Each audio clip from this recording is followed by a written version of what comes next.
Olá, sejam muito bem-vindos ao Da Hora desta quarta-feira. Hoje abordaremos diversos assuntos: arquitetura, política, saúde, educação e muito mais. E você confere a partir de agora.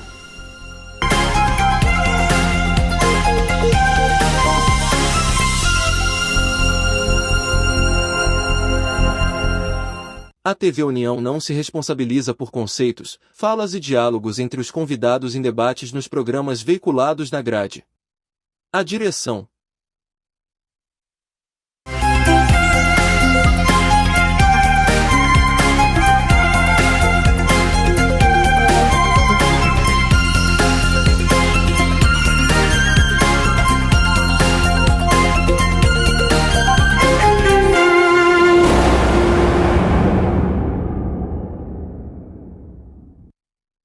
É isso aí, sejam muito bem-vindos ao Da Hora desta quarta-feira. Já estou aqui com a minha bancada. Como toda quarta-feira, já estamos com o doutor Djalma Pinto. Seja bem-vindo, doutor Djalma. Um alô, Rochelle, para você, para o Lucas e para toda a sua grande audiência.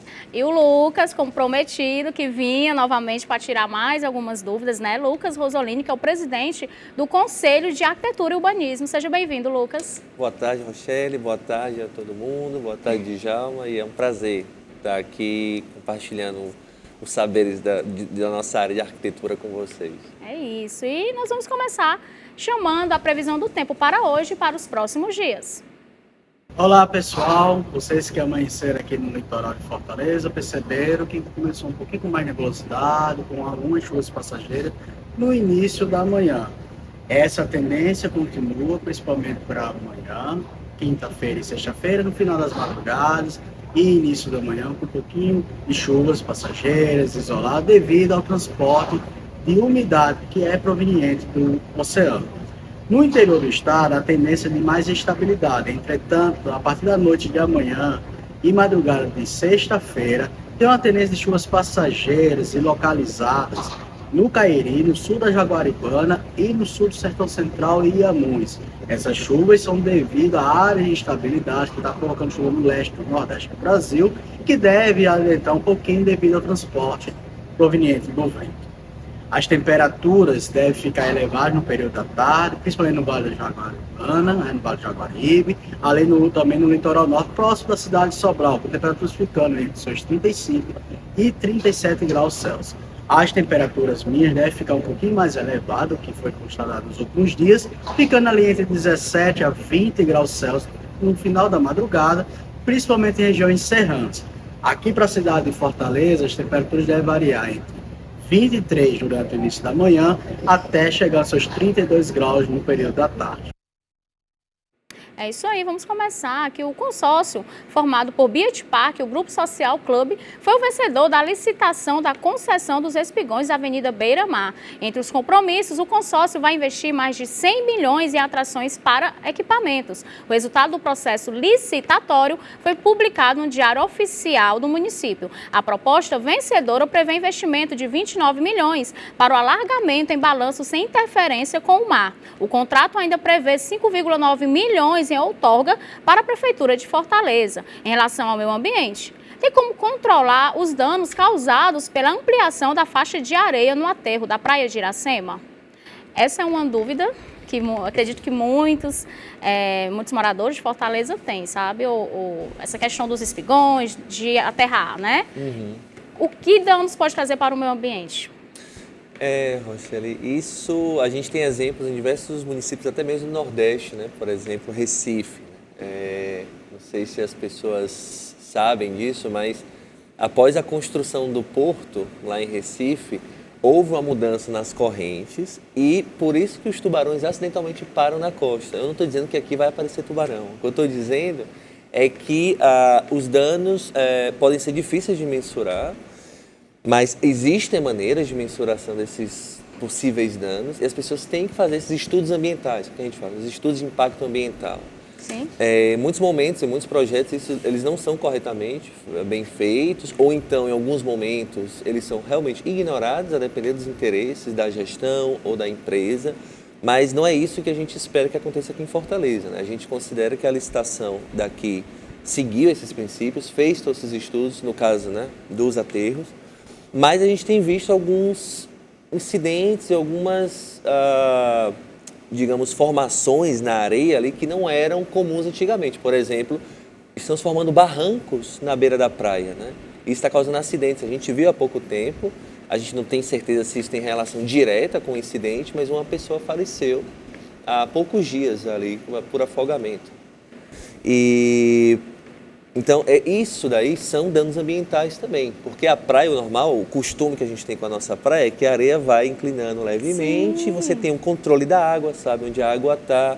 Infelizmente, a gente tem que pensar, vai que algum desavisado escorregou e caiu, a pessoa podia estar, infelizmente, poderia estar embriagada, a gente não sabe. Pode acontecer que aquela é uma área turística, pessoas de fora da cidade que não têm costume com o mar, a gente sabe que às vezes acontece afogamentos na Praia do Futuro, até com quem é acostumado com o mar.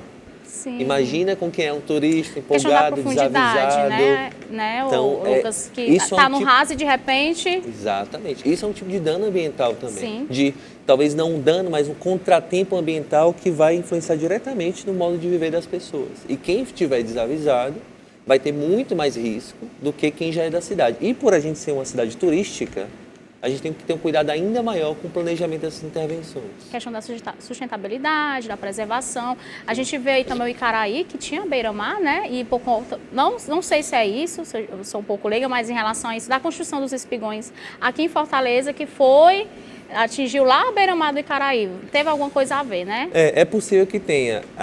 Naturalmente, existe uma movimentação dos limites da costa, dos limites entre a terra e o mar, por exemplo. Muito provavelmente a praia do futuro, há 2.000 anos atrás, tinha um formato diferente, porque é uma movimentação de água e pode mudar o limite. Então, às vezes, em algumas praias acontece o quê? O mar avança, em alguns lugares o mar recua. Mas não é exatamente o mar que recua, tem mais terra de um lado, o mar está levando terra para um lado, ou está tirando terra do outro. Acontece a movimentação. Na ponte ali que dá para Caucaia, né, no Rio Sim, Ceará, Rio Ceará, ali está havendo a movimentação natural de movimentação dos limites da praia. Então aquilo ali, a água está meio que escavando a ponte. E isso talvez não pudesse ser previsto na época que ela foi construída. Então agora é aquela questão, a ciência está avançando, então a gente tem que se aproveitar da ciência para calcular essa previsibilidade no meio ambiente. A gente falou disso no outro programa, né? Sim. A culpa não é nunca do asfalto, né? A culpa é do uso que dão a ele. E a questão também da gestão. No último ano falaram, né? A gestão municipal falou que foi pega de surpresa em relação às chuvas. Certo, se aconteceu esse ano que vem já não pode mais dizer que foi pego de surpresa, pelo menos isso. Se ano que vem vier essa justificativa de novo, a gente já não vai poder mais acreditar, infelizmente. de não ter a precaução, né, doutor Djalma? Agora, presidente, as estradas também do Ceará, além das ruas de Fortaleza, as estradas, de um modo geral, também sofrem muito com o impacto da chuva. Sim. É o que falta também boa execução, é uma falha de engenharia, de que maneira a universidade, a sua própria instituição poderiam contribuir para que a estrada não fosse impactada após as primeiras chuvas de cada ano. A gente conversa muito com o Conselho de Engenharia também, né? O CAU e o CREA são dois conselhos irmãos, a gente atua meio que em parceria nessas discussões. A questão das estradas é um problema, eu acho que mais do que de execução de obra, talvez seja de orçamento mesmo. Porque os orçamentos, eles têm que tem que vislumbrar essa possibilidade de dano, né? Tem que quantificar corretamente essa questão. Então, às vezes o construtor ele tem um orçamento limitado ou a exigência do serviço é um serviço abaixo do que seria realmente necessário e são executados. Então, aí depois de 1 ano ou 2, acontecem esses problemas nas estradas. Tem também a questão, às vezes, nas estradas de respeito, né, de limites. A gente sabe que tem algumas estradas que não deveria ser permitido a passagem de caminhões de certas dimensões. A gente nota que algumas estradas estão mais danificadas por isso. Algumas estradas também são de gestão ou estadual ou nacional. A Washington Soares tem meio um conflito ali, o que é municipal e o que é estadual, porque ele vira uma CE. Sim. A BR é nacional, mas praticamente virou uma avenida de Fortaleza, em grande parte dela. Em grande parte, eu digo, dentro do município. Sim. Então, às vezes, tem esses conflitos também de comunicação entre as esferas do governo. Então, é essa comunicação e essa fiscalização da qualidade das intervenções que tem que ser feita com urgência. Correto. Então, em última análise, precisamos de eficiência para que aquele que transita na estrada ou nas ruas de Fortaleza não seja surpreendido com buracos. É Exatamente. verdade. E a próxima pauta é que a Beira-Mar de Fortaleza ganhará mais um arranha-céu suntuoso nos próximos anos. A construtora das artes já iniciou as obras do prédio que, segundo a empresa, será o mais alto da cidade. Chamado de Wave Beira-Mar, o empreendimento residencial terá quase 172 metros de altura. O que você acha dessa construção, Lucas? Mais um arranha-céu, né? Quer transformar Dubai, né? Pois é, eu acho que tem as demandas de quem vende, de quem compra, mas tem as demandas também da sociedade. Porque Sim. aquilo ali, mesmo que eu e Rochelle de Djalma, a gente não tenha um apartamento naquele prédio, a gente vai ter alguma relação com aquele prédio se a gente passar lá por perto, né? Vai interferir talvez na paisagem, vai interferir talvez no fluxo dos veículos. Nos ventos, né? Então, nos ventos, os ventos honestamente é o de menos. Eu acho que o impacto urbano em relação ao trânsito talvez seja maior. Mas a maior reclamação que a gente tem na arquitetura, principalmente no Conselho de Arquitetura, a gente vai, hoje à noite, por exemplo, vai ter uma reunião do plano diretor, a gente Isso. quer discutir esse tema também. Hoje e amanhã vocês estarão em Hoje e reunião, amanhã, né, com Lucas? temas específicos, né? Hoje vai ser, se não me engano, desenvolvimento sustentável e amanhã... Muito importante. Muito importante. Hoje vai ser oportunidades de desenvolvimento sustentável e amanhã vai ser sobre meio ambiente e paisagem. Então é muito importante que fique claro isso. Qualquer cidadão pode participar, tá, pessoal? Online também pode participar online. Então você pode ir lá no Instagram Plano Diretor Participativo, que é o Instagram do Plano Diretor de Fortaleza, e lá tem os links, tem as datas, tem os horários, eles informam tudo direitinho. E o Plano Diretor de Fortaleza está sendo um com mais participações do país, né? Ou seja, isso é bom porque quer dizer que a população está se conscientizando para fiscalizar e para acompanhar que a gestão do município siga as recomendações da população, né? Às vezes acontecem uns desencontros, mas a gente tem claro que a política tem que ser feita por pressão popular. Quanto mais gente for para lá pressionar por certos tópicos, maiores as chances das vontades da sociedade serem atendidas. Então, a questão dos edifícios altos, né, dos super edifícios, como chamam. Uma das maiores reclamações que a gente tem, dos questionamentos, que a gente não é contra a densidade, a densificação. Assim como também fazer prédios altos em todos os momentos não é a melhor solução. A gente alega, né, as pessoas alegam que adensar a cidade é bom para o transporte público. Por exemplo, é bom para a eletricidade, você vai fazer, digamos, uma fiação para aquele lugar, vai atender mais gente do que se atender só 2, 3 famílias numa área, né, pouco adensada. Tanto que às vezes tem mais dificuldade para distribuir rede de esgoto, se tiver pouca gente, fica mais caro. Então a densidade é boa, mas aí a gente tem que considerar os pontos negativos também.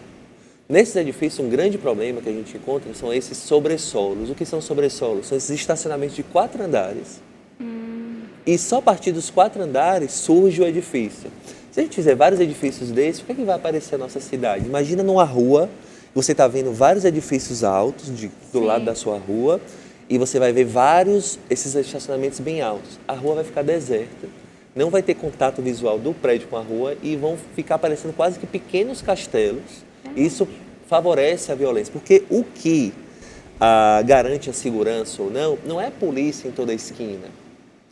A melhor arma contra a violência, contra a insegurança em alguns bairros é o quê? Pessoas andando na rua. Movimentação. Pessoas olhando. Então a gente sabe claramente, se tem 50 pessoas andando na rua, a chance de você passar por algum tipo de insegurança é muito menor do que uma rua que não tem ninguém caminhando. Uma rua que não tem ninguém olhando da janela de um prédio. Então isso está escrito num livro de mais de 50 anos. É um livro que foi escrito por uma jornalista em Nova York, que os arquitetos a gente estuda muito, a Jane Jacobs, e ela falava dos olhos da cidade, né?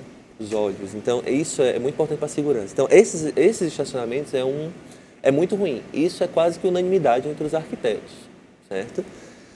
Mas agora, diga. Por favor. Não, Não, favor. é o seguinte, esse plano diretor que você diz que a população tem ativa participação, ele repercute na Câmara Municipal? Os vereadores têm compromisso em aceitar as ponderações dos Com cidadãos? certeza. É bom também depois dos cidadãos, porque vai ter uma conferência do plano diretor. O plano diretor estão sendo feitas as propostas, as discussões. Daqui a um tempo, eu acho que vai ser em outubro ou novembro, não tenho a data exata agora em mente, vai ser feita uma conferência da cidade. Então, as pessoas que participaram da discussão podem se candidatar para serem representantes da sociedade.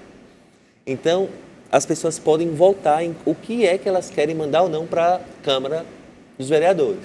Claro que a decisão final vem dos vereadores, mas é isso, os vereadores são o quê? 40 vereadores. A grande maioria não tem conhecimentos técnicos sobre urbanismo, planejamento, meio ambiente, acontece, né? Sim. E por isso que é importante que pessoas, conselhos profissionais, autarquias, entidades, prefeitura, por favor, jornalistas, advogados, participem da discussão, porque o ponto de vista que cada profissional, cada pessoa vai ter da cidade é diferente, né? Mas vão ser complementares. Então, quando a gente monta essa proposta, a sociedade vai montar a proposta e vai mandar para a Câmara. Então, é bom que a gente acompanhe o que a Câmara vai vetar ou não daquela proposta, porque é importante a gente saber se a Câmara está ouvindo realmente a população do município ou não. Essa participação, né, da sociedade é muito importante, até né, porque se a Câmara ficar divorciada, os vereadores ficarem divorciados daquela manifestação popular, o povo pode sancioná-los, aquele vereador que não está em sintonia com o querer dos eleitores, poderá amanhã perder o seu mandato pela não retorno à Câmara Municipal. Exatamente, esse é o papel. Eu acho que a gente tem que vigiar exatamente isso, porque eu não vou votar em um vereador que teve uma proposta há 3 anos atrás, né, quando foi a eleição, e agora ele está fazendo outra coisa em relação à cidade. Eu não votaria novamente nessa pessoa. É o que a gente sempre fala aqui, né? Que vamos ver quem está cumprindo aquilo na campanha, né? Que na campanha promete e depois não entrega, né, doutor Djalma? A gente fala até de um documento que deveria existir, eles assinando um documento de que tem que cumprir aquilo que prometeu, né, doutor Djalma? Seria ótimo. Seria ótimo. O candidato a prefeito, o candidato a presidente e o candidato a governador, quando eles se apresentam para pedir o registro na Justiça Eleitoral, eles são obrigados a apresentar a proposta de governo. Se não cumprem o que foi prometido, estão praticando o autêntico estelionato eleitoral. É isso, e falando um pouco de política, né, coordenadores e ex-vereadores, ex-tesoureiras e uma ex-secretária da Câmara Municipal de Capistrano, cidade no interior do Ceará, foram condenados a 367 anos de prisão. O grupo é acusado por crimes como organização criminosa e peculato. Conforme a acusação do Ministério Público do Ceará, enquanto o bando estava no poder até o ano de 2019, vinham desviando recursos públicos. Na sua avaliação, doutor Djalma, qual a explicação para os políticos terem tanto prazer em apropriar do dinheiro do povo? Esse primeiro ponto, Rochelle, é uma falta de educação para a cidadania, que deve compreender o respeito ao dinheiro público. O dinheiro público não nasce em árvore nem cai do céu, sai do bolso de cada cidadão. Então, esses vereadores, eles já foram mal formados para a cidadania e, por outro lado, eles foram estimulados, por certo, pela ausência de sanção. A sanção no Brasil só costuma atingir as pessoas menos favorecidas.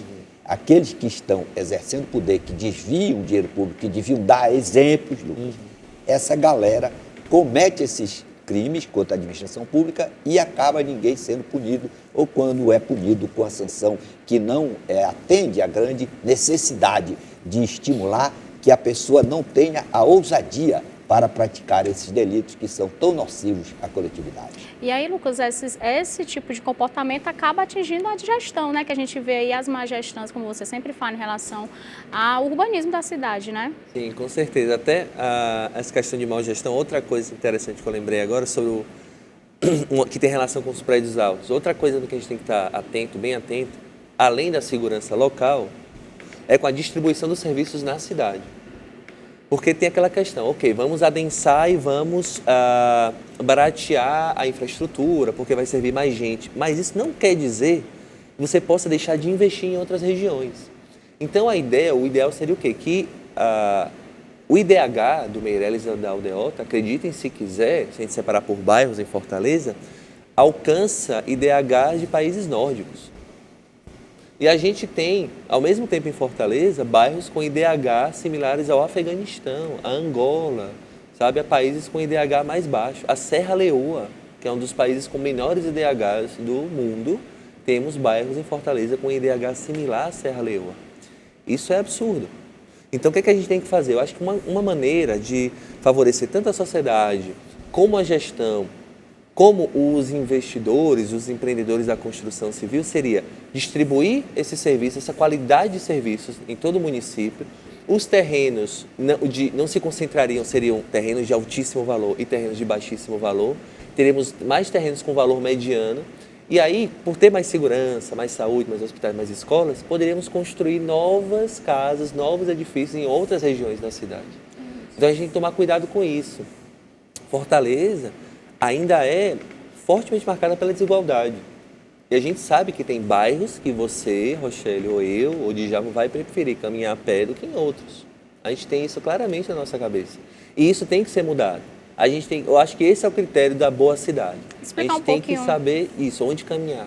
O IDH, né, que é o Índice de Desenvolvimento Humano, explicar um pouquinho para o pessoal por que é que o nosso é tão baixo, né? Assim, deve ser, em relação a essa desigualdade também, né, Lucas? Exato, puxa para baixo, né? O IDH de Fortaleza, do Brasil, acreditem, não é dos mais baixos do mundo. Está entre médio e alto, se não me engano. Mas existem os altíssimos. Porque temos uma qualidade de vida relativamente boa em relação a diversos aspectos, mas a gente tem muito que melhorar ainda. Muito que melhorar. A gente tem visto políticas sociais, políticas afirmativas sendo reconhecidas, políticas contra o racismo, contra a homofobia se desenvolvendo, né? Porque isso garante direito a todos. A gente tem que garantir direito a todos.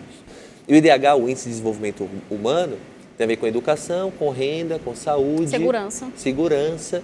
Que e é a gente que peca mais, né? Exatamente. Agora, então, Lucas, você acha que vereadores, representantes do povo, atuando como esse que a Rochelle acabou de noticiar, você acha que há, nesse contexto, perspectiva de que contribuirão para a melhoria do IDH da população? Com certeza não. Eu acho que vão trazer um grandíssimo dano, né? A gente sabe, é isso que a gente fala, o pessoal fala, o município não tem recurso. Mas como é que o município não tem recurso e conseguem desviar tanta verba? Então quer dizer que o município tem recurso, ele não está sendo bem investido, bem controlado. E eu concordo totalmente com o Djalma sobre a questão da sanção. As sanções do Brasil em relação a esses crimes são ainda muito brandas, muito fáceis de serem superadas, de serem acordadas. Às vezes tem até a punição, mas não é cumprida. Como a gente viu em relação ao Sérgio Cabral, né, que pegou mais de 400 anos e está solto. Então, assim, teve sim a pena, né, doutor Djalma? Só não é cumprida. Agora, Lucas, ainda tem outro problema aí com relação a esse pessoal que desvia dinheiro da escola, da educação, da saúde e tal. Esse pessoal pega o dinheiro e vai usar para comprar voto, para voltar para o poder, para voltar para a cena do crime, para continuar praticando ações contrárias ao interesse coletivo. Esse eu acho que é o lado mais triste. De que maneira, na sua avaliação como um especialista em uma área que não é a área do direito, de que maneira poder-se-ia desestimular a compra de voto no estado do Ceará? Eu acho que a melhor maneira seria exatamente a redução da desigualdade. Uma pessoa que aceita vender o próprio voto é porque, infelizmente, aquele valor é interessante para ela. Eu nunca vendi meu voto. Eu aposto que vocês dois também não, porque a gente não precisa disso. O que a gente precisa é que as pessoas não tenham nada a perder. Deixem de ter...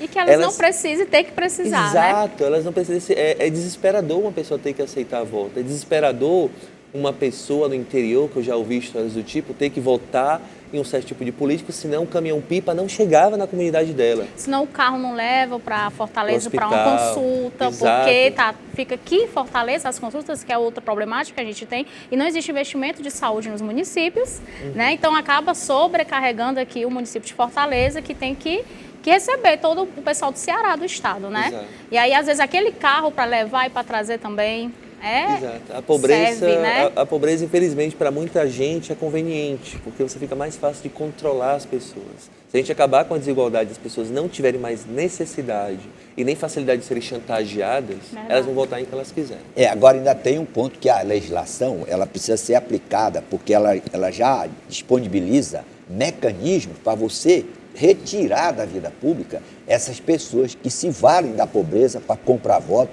para praticar abuso do poder político, do poder da administração, exigindo que o eleitor vote para receber determinado tratamento de saúde ou determinada benesse do Estado. Isso é abuso do poder político. O que precisa é haver efetivamente uma sanção para retirar aqueles que deturpam o processo eleitoral de forma a garantir a lisura das eleições e a possibilidade de que pessoas que não compram voto, que têm compromisso com o melhor para a comunidade, que essas pessoas tenham condição de competir. Porque se você vai disputar uma eleição com uma pessoa que compra voto, como é que você vai ser eleito num ambiente de necessidade de Ainda tem pobreza. a questão que o pessoal fala da máquina pública. O que tem a máquina, as pessoas geralmente dizem isso, é quem vence a eleição. Ou seja, a máquina que tem Mas quem tem o aí, dinheiro, Rochelle, né? aí é que está, o pessoal da oposição, vai haver eleição para o ano. O pessoal deve se articular para encontrar estratégias para neutralizar esse chamado abuso do poder político, que é o uso da máquina em favor de determinada candidatura. É isso, gente. Nós vamos ter agora aqui para um rápido intervalo, mas já já nós estamos de volta.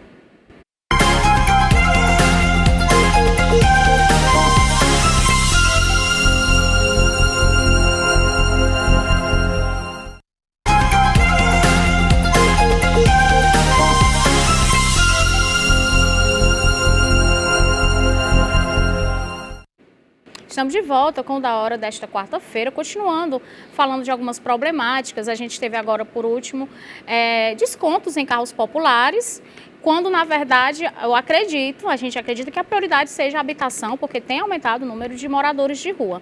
E aí o Lucas vai falar um pouco sobre o novo Minha Casa Minha Vida, né, Lucas? Explica aí pra gente. Michele, nesse ano, né, há poucas semanas, um mês, basicamente, saiu a nova lei do Minha Casa Minha Vida. E foram feitas mudanças, né? Nós arquitetos ficamos muito felizes, porque são mudanças positivas para a sociedade.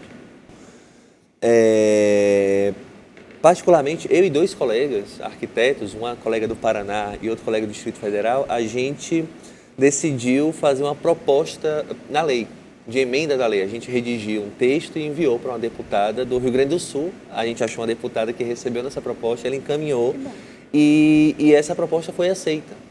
Outros deputados fizeram propostas parecidas. E qual foi a proposta? Que o Minha Casa Minha Vida incluísse também melhorias habitacionais. O que isso quer dizer? Com o dinheiro de uma casa nova, no Minha Casa Minha Vida, você consegue fazer 12 a 15 reformas. Ou seja, e nós temos no país mais casas ruins do que falta de casa. A gente tem muita casa ruim. Construções erradas, Exato, né? irregulares. Então imagina que essas pessoas, e mal feitas, né, inseguras, insalubres, má ventilação, com umidade, isso causa doença. Então a arquitetura nesse ponto para a população pobre é saúde. A gente precisa investir nisso na área da saúde. A gente tem conversado com a Fiocruz também, coisas do tipo. E com esse recurso, imagina, um recurso que você faria talvez uma prefeitura, você chegar para o prefeito e falar, prefeito, você tem esse recurso, você quer fazer 100 casas ou quer fazer 1.500 reformas para que as casas fiquem com melhor qualidade? Esse é um número muito interessante para as prefeituras. E tem um outro ponto que a gente colocou, que a gente propôs, que é o aluguel social. O aluguel social, com o dinheiro de uma unidade, você paga mais de 20 anos de aluguel para uma pessoa.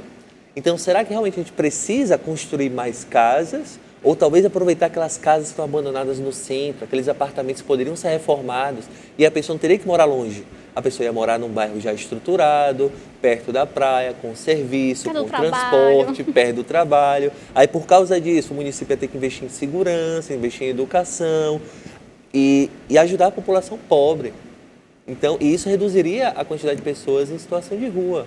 Isso sem qualidade de vida, né? Então, melhoraria, né? Então, tá vendo? A habitação com esse recurso, isso eu e 2 colegas a gente conseguiu. Então, como a gente estava falando, eu gosto de puxar a população para se entrosar, né? Para fazer parte. Participar. O país é nosso, a gente tem que estar participante nisso. Então, a gente fez 3 arquitetos, tiveram essa ideia, discutiram, mandaram uma proposta e foi aceito por uma deputada federal e foi incluído no Minha Casa Minha Vida. Então, imagina se todas as pessoas, jornalistas, advogados, tomassem essa iniciativa, chegassem no seu representante federal e fizessem propostas. O deputado federal vai adorar, porque a gente meio que está ajudando ele no trabalho dele com boas propostas. Lucas, até eu quero lhe parabenizar, porque você demonstrou aí um elevado espírito público e um compromisso social da instituição que você preside. E se essa proposta realmente for aplicada, porque ela já está incorporada no texto da lei? Exato. Então ela está hipoteticamente escrita, ela precisa ser efetivada. Para ela ser efetivada, é preciso também que o administrador que vai executá-la tenha também esse compromisso, esse espírito público de, por exemplo, aproveitar com esse aluguel social diversos prédios em diversas cidades pelo Brasil afora que estão abandonados, enfeiando a cidade, inclusive ameaçando de ruir. Então eu quero felicitar você e mostrar que realmente o soberano do poder é o povo. Quem exerce o poder no executivo, no legislativo e também no judiciário, o faz por uma delegação. Então tem que ter sempre como sinalização essa determinação de fazer o melhor para o coletivo e não para a satisfação do seu interesse pessoal. É isso. E o nosso Código Eleitoral em vigor acaba de completar 58 anos. Está envelhecido ainda garante a normalidade e a transparência no processo eleitoral no Brasil. Olha, Rochelle, esse código ele é de 1965, então ele já cumpriu a sua grande missão. No momento, existe um código que está votado pela Câmara, aguardando a manifestação do Senado da República. E esse código novo, ele está, por exemplo, disciplinando esse problema do código-fonte, que provocou uma grande celeuma em 2022, com esse pessoal que até hoje está preso. Sim. Em última análise, foi por conta dessa instabilidade ou dessa tensão em decorrência da apuração, em última análise, dos votos. E esse código novo, ele determina que esse código-fonte seja disponibilizado, assegurando uma fiscalização e uma auditoria contínua e perene em relação à apuração dos votos e à entrega do código-fonte para diversas instituições que estão relacionadas lá nesse projeto aprovado pela Câmara. Entre elas, a OAB, o CNJ, o Ministério Público, as Forças Armadas, diversas entidades que poderão realmente fazer auditoria e acabar com essa celeuma, com qualquer desconfiança em relação à legitimidade daquele que foi ungido pelas urnas para atuar em nome do povo. O senhor acha que o voto impresso, doutor Djalma, é um retrocesso?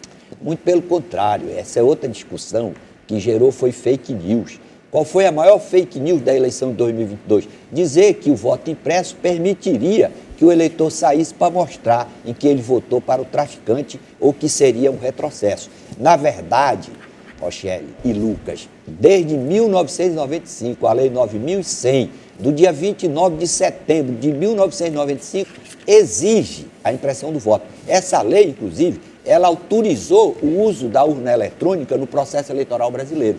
Se não existisse o voto impresso, o legislador de 95 não teria sequer permitido que a urna eletrônica fosse utilizada no nosso processo. Nós temos lei em 2022, em 2002, 2009 e 2015, exigindo a impressão do voto. E o argumento que foi utilizado pelo Supremo para considerar inconstitucional a impressão é de que quebraria o segredo. Só que, se quebrasse o segredo do voto, a resolução 23.521 de março de 2018 não teria essa resolução feita pelo TSE, assinada por 3 ministros integrantes do Supremo que faziam parte do colegiado do TSE, não teriam assinado essa resolução, muito menos teria ela sido aprovada ou elaborada com a participação dos técnicos altamente qualificados do TSE. Portanto, a impressão do voto é uma exigência da sociedade desde 1995 e precisa essa discussão ser retomada para que nós acabemos com essa tensão envolvendo eleições no Brasil. E fica uma contradição, né, de quem assinou, né, doutor Djalma? Em relação ao voto impresso, assinou, mas hoje não é a favor, é isso? É uma contradição e realmente que mostra a paixão política se sobrepondo à razão. Realmente, os países evoluídos e a própria tecnologia que foi usada há 28 anos atrás, realmente não é a mesma de hoje. O próprio carro, você tem a máquina, tudo que há 30 anos atrás realmente sofreu modificação. Por isso, a sociedade exige, através dos representantes do povo, que é o soberano do poder, essa impressão do voto, e esse tema precisa ser retomado com a isenção que ele está a reclamar de toda a sociedade. É isso. E Lucas, explica pra gente o que é o MEP, né? Explica pra gente a sigla, o que quer dizer. Sim, o MEP, a gente conhece o MEI, né, que é o microempreendedor individual. Foi uma lei que permitiu e facilitou a regularização de muitas pessoas no mercado. Com o MEI, a pessoa paga uma taxa entre 50 e 70 reais. Isso. Ele pode ter, eu acho que um empregado. Tem que ter um faturamento de até 80 mil por ano e aumentar para 120 mil por causa da inflação. E isso ajuda que essa pessoa, pagando esse pequeno valor, ela vai ter direito, ela vai se aposentar, ela vai poder ter acesso, né, ao INSS. Então, se acontece alguma coisa com ela, pode se licenciar e ter uma licença remunerada, né, por essa questão de saúde ou acidente. Por que foi feito isso? Porque antigamente a gente tem uma população no mercado informal muito grande. Isso foi uma maneira de facilitar a questão de emissão de nota fiscal, não precisa emitir, ela pega recibos, consegue declarar a fazenda, já é um grande avanço, uma simplificação para essa população que a gente sabe, a população do Brasil, a gente tem uma população ainda não muito preparada do ponto de vista financeiro, né, contábil, então a gente precisa facilitar. O que é o MEP? O MEP é uma proposta, coincidentemente, do Conselho de Arquitetura Nacional, junto com a deputada lá de Brasília, Érica Cocai, e é o quê? É uma ampliação do MEI, mas para profissionais com ensino superior, profissionais liberais. Porque hoje o MEI ele não pode ser feito por advogados, não pode ser feito por jornalistas, não pode ser feito por arquitetos, nem por médicos. E nós temos, principalmente depois da lei, a reforma trabalhista, nós temos visto a terceirização aumentando. E às vezes a terceirização é terceirização de profissionais liberais. Um médico trabalha para uma clínica, ele tem que emitir nota fiscal, ele tem que declarar que ele está recebendo da clínica. Tem um período, Lucas, para essa questão do INSS. Você começou a pagar o MEI na primeira parcela, já começa a valer para o INSS? Eu acho que tem um tempo mínimo de contribuição, mas se eu não me engano é alguma coisa de 6 meses. Tem um período para poder começar a valer, né? Para começar a valer. Mas pode ser até menos. Para caso de doença Exato, também, né? Pode ser até menos, porque isso é poder público, isso não é uma empresa, né? A pessoa contribuiu, é possível até que a partir da sua inscrição já esteja valendo, é possível. Eu não posso te dar certeza agora. Mas o MEP, então, é essa ampliação também para pequenas empresas, porque a gente viu, por exemplo, na área da arquitetura, 60% dos arquitetos são autônomos ou têm pequenas empresas ou são empresários, né, sem estar regularizados. É um perfil dos arquitetos. Muito possível que aconteça isso com os advogados também. Muitos são autônomos, né? Têm seus próprios escritórios, às vezes trabalham, ou então são concursados num lado, tem escritório à tarde. Arquitetos também acontecem isso, podem trabalhar numa empresa e fazem alguns serviços por fora. Então é importante essa formalização, porque a gente percebe, a gente fez alguns estudos, que isso ia aumentar em muito a contribuição do país se a gente simplificasse isso. Então, formaliza, né? Formalizar. Quando você formaliza, você pode fazer financiamento, você vai ter acesso, vai ter apoio do governo, vai estar contribuindo com a sociedade, vai combater a evasão. Então isso é muito bom para o país. Né, doutor Djalma? E também incentiva o empreendedorismo, né, doutor Djalma? Empreendedorismo que é fundamental e também garante futuramente a própria aposentadoria. Exato. Sem precisar ficar naquela situação de quase que indigência, que depende de favor, idade, né? Pela idade. Isso aí é um ponto que eu acho relevante. Parabenizo mais uma vez esse espírito público dessa nova geração de arquitetos brasileiros. E que se importa, né, doutor Djalma? Com o contexto social, inclusive que ativa a sua participação no próprio parlamento, incorporando na legislação normas contemporâneas que atendam exclusivamente o interesse superior da coletividade. Exato. Que esse é o grande papel do legislador, do representante do povo, atuar sempre buscando fazer o melhor pelo bem comum.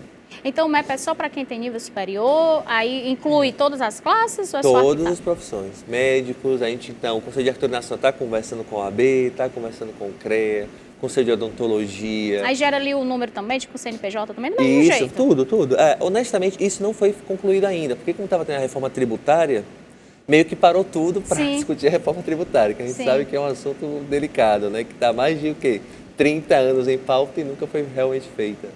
E o MEP está diretamente ligado a isso, porque tem a ver com contribuição, com taxação, né? Com alíquotas e etc. Então, a gente espera que retome agora, nesse segundo semestre do ano, a discussão sobre o MEP, para que a gente, infelizmente, não tem como prever, mas a gente vai pressionar as categorias, as entidades de classe vão pressionar para que seja aprovado o quanto antes, para que essas pessoas possam se regularizar e contribuir e estarem resguardadas e tranquilas, porque, honestamente, é horrível para nós profissionais receber um pedido de uma pessoa dizendo eu não quero nota fiscal. E depois eu vou declarar como isso? A gente passa por isso, é muito desgastante. Todo mundo quer se regularizar. O problema é a burocracia da regularização ou os custos iniciais para pequenas empresas. Se a gente tiver o MEI e o MEP, isso vai facilitar, porque muitos pequenos empresários ou pessoas que a gente brinca são eupresários, porque eles são sozinhos, mas eles têm que ter a própria empresa, possam se formalizar.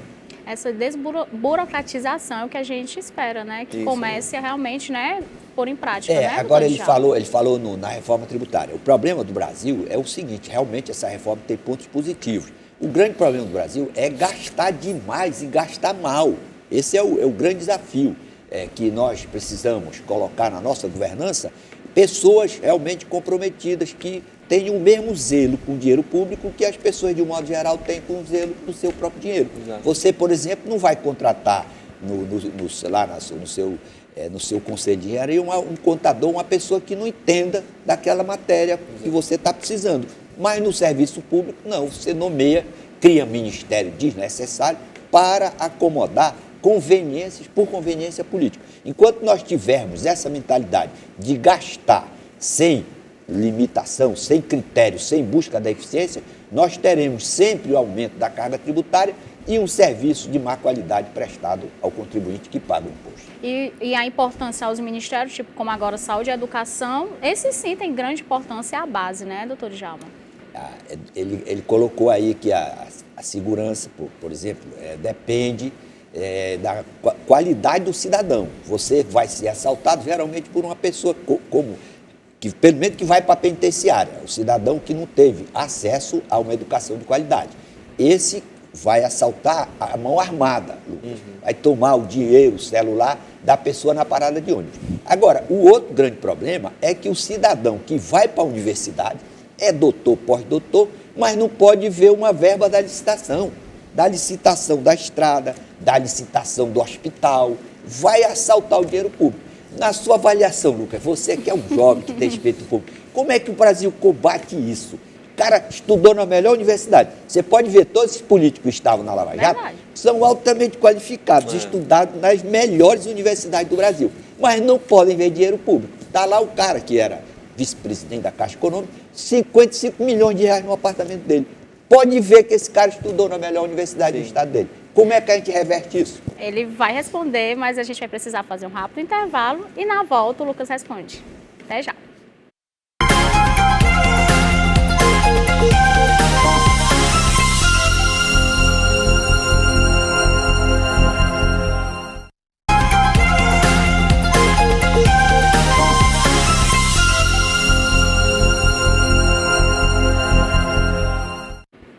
Isso aí, estamos de volta com o Da Hora desta quarta-feira, finalizando, né, com o último bloco. Doutor Djalma, o senhor tinha feito uma pergunta para o Lucas?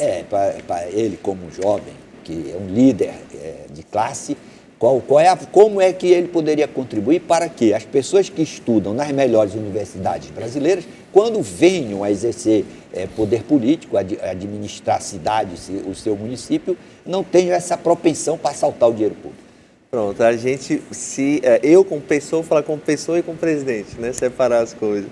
Como pessoa, eu acho que realmente me surpreende essa necessidade tão grande de vocês terem tanto dinheiro, me assusta. Eu acho que tem uma questão dos valores, que eu lembro, que eu escuto histórias de avós e avós, de amigos mesmo, que falavam, eu era médico no interior, você estava com pagamento um frango, você estava com pagamento 1 quilo de macaxeira, ajudava a população. E a gente vê que em algumas áreas de trabalho, o valor não é mais o reconhecimento pela profissão, da qualidade. O valor realmente não é mais um valor, é um preço. É como se tudo tivesse um preço. E a gente nota, tem vários estudos, que nem tudo tem preço, né? Às vezes você fazer pelo outro sem preço traz muito mais felicidade do que você cobrar. Então aí eu acho que é uma questão mesmo psicológica dessas pessoas, não sei por que tanto. Mas uma maneira de combater, talvez como cidadão e como presidente do Conselho de Arquitetura, do Conselho atual, a gente tem acompanhado, por exemplo, a questão dos planos diretores. Os planos diretores definem os eixos de crescimento das cidades, por exemplo. Então a gente fica de olho e a gente trabalha muito junto com o Ministério Público. É um grande parceiro nosso de fiscalização, então a gente oferece assistência ao Ministério Público nesses quesitos, quando tem discussões mais técnicas sobre o planejamento da cidade. Porque isso também, Djalma, uma cidade mal planejada pode ser incompetência ou má-fé, né? Quando ela é mal planejada. E quando é má-fé, com certeza está havendo também, como o senhor falou, assalto aos cofres públicos. Porque se uma pessoa planeja uma cidade visando o próprio interesse e prejudicando a sociedade, ela está prejudicando a economia até do local e se beneficiando particularmente. Então ela prejudica toda uma comunidade de milhares e milhares de pessoas, às vezes até milhões de pessoas, para se beneficiar ou beneficiar colegas, parceiros associados, etc. Então isso tem que ser fiscalizado. Essa lei do plano diretor é uma ela é importantíssima para que a sociedade acompanhe, porque nela vão se poder notar indícios se está acontecendo ou não esse tipo de conduta. Rochelle, a propósito do que ele colocou aí, eu quero só fazer um registro de um fato. Uma senhora alugou uma casa, várias casas, aliás, uma perto da outra, e tinha um morador que começou a exalar mau cheiro da casa dele. Pois ele tinha morrido, fazia aproximadamente 5 dias que ele tinha morrido. A podridão era tal que incomodou toda a vizinhança, mostrando com isso a insignificância do ser chamado homem. Para que tanto dinheiro? Para que assaltar o Estado? Para que perseguir? Para que colocar em risco a cidade ou colocar sem prosperidade as pessoas? Se você, por mais dinheiro que você tenha, por mais bens que você amealhe, por mais poder que você venha exercer, você será afadado, vai envelhecer e vai morrer. E terá 2 opções, ou ser enterrado em 7 palmos ou ser cremado. E tem algo muito importante aí que o Lucas falou em relação ao seu agora, em relação a querer ter tanto dinheiro, se o salário dele já são um salário já exorbitante e já tem tantos benefícios, né? Como auxílio moradia, auxílio terno, enfim. Então, para que ainda roubar se não tem necessidade? Porque se fosse um salariado, né, um salário mínimo, eu sei que não justifica também, mas não já tem um salário tão bom esses políticos, para que isso? A insignificância da pessoa que já falou agora ambição, né? Me lembrou uma música do Vinícius de Moraes, né? Que aqui não é o programa, não é um clipe, eu não vou cantar, mas é mais ou menos, fala assim, você que só ganha para juntar, o que é que há, meu amigo, o que é que há? Você vai ver um dia em que fria você vai entrar, por cima uma laje, embaixo a escuridão.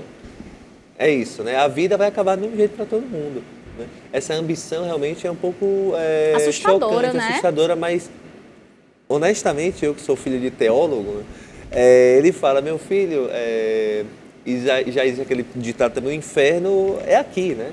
As pessoas que realmente fazem isso, eu fico imaginando, eu não conseguiria realmente dormir tranquilo com você roubando milhares de pessoas, com o Ministério Público atrás, com tanta... Assim, ela está realmente prejudicando a vida de muitas pessoas, eu não entendo como ela pode ficar tão tranquila com isso. Eu acho que é um distanciamento da realidade. Realmente, ou então ela não considerar aquelas pessoas como seres humanos, ela considera aquilo como gado, muitas vezes. E isso é um problema que a gente tem que analisar nessas pessoas e tem que mudar através da educação. Educação e punição, né? Rochelle, isso aí também é um ponto positivo, porque o Lucas, ele é da geração nova que está ascendendo ao poder na sua classe, ele teria perfil para ser um grande parlamentar se o Estado do Ceará quisesse realmente eleger pessoas comprometidas com o bem comum, com o interesse coletivo. Então, essa ideia que ele traz aí, de que o poder também, com essa compreensão que ele tem do poder, isso permite que a nova geração possa ter essa maturidade que, infelizmente, as gerações passadas não tiveram. Esse contexto que nós vivemos é consequência, Lucas, da atuação no passado de homens que foram investidos no poder sem noção do que é a atividade pública para satisfação do interesse coletivo. Pessoas que usaram o poder para favorecimento pessoal, assaltaram os cofres públicos e não foram punidas, dando péssimos exemplos para as sucessivas gerações de políticos que acabaram produzindo essa sociedade desigual, injusta e violenta que você, eu e a Rochelle e corrupta, e ainda tem a questão também de não ter exemplo de punição. Então, se não tem um exemplo de punição, eu não vou ser punido. Aí continuam fazendo, né, doutor Djalma? A impunidade, ela é estimuladora da ilicitude dos crimes. O Cesare Beccaria, que foi o grande mentor do direito penal contemporâneo, ele diz que a punição é para desestimular novos infratores. Se você assalta o Estado, assalta o município e não sofre sanção nenhuma, todo mundo que vier suceder você vai querer fazer a mesma coisa. Por isso que nós temos uma carga tributária elevada, sem o serviço de qualidade para o contribuinte que paga compulsoriamente os seus impostos. E como combater essa desesperança, hein, doutor Djalma? Essa desesperança de que exista um combate à corrupção realmente e essa falta de segurança, né? Olha, tendo um judiciário realmente comprometido com a aplicação da lei, garantida a ampla defesa, garantido o contraditório, e por outro lado também, que aí eu acho que a geração do Lucas pode bater mais e conseguir a implantação dessa ideia, a educação de qualidade a partir da infância, da escola do ensino fundamental. Fazer com que o cidadão tenha constrangimento, tenha vergonha de assaltar o dinheiro público, de ter vergonha de andar na rua e saber que a população sabe que ele desviou verba, que ele não usou o poder em benefício do interesse coletivo, usou o poder para a satisfação do seu interesse pessoal. É isso. E não vai dar tempo de colocar a pauta em relação à educação financeira, que o Tarcísio de Freitas colocou. Eu acho muito importante na grade, vocês também concordam com isso, em relação à educação financeira, para que já cresça sabendo como usar o seu dinheiro, né, doutor Djalma? Para que não gaste mais do que recebe, né?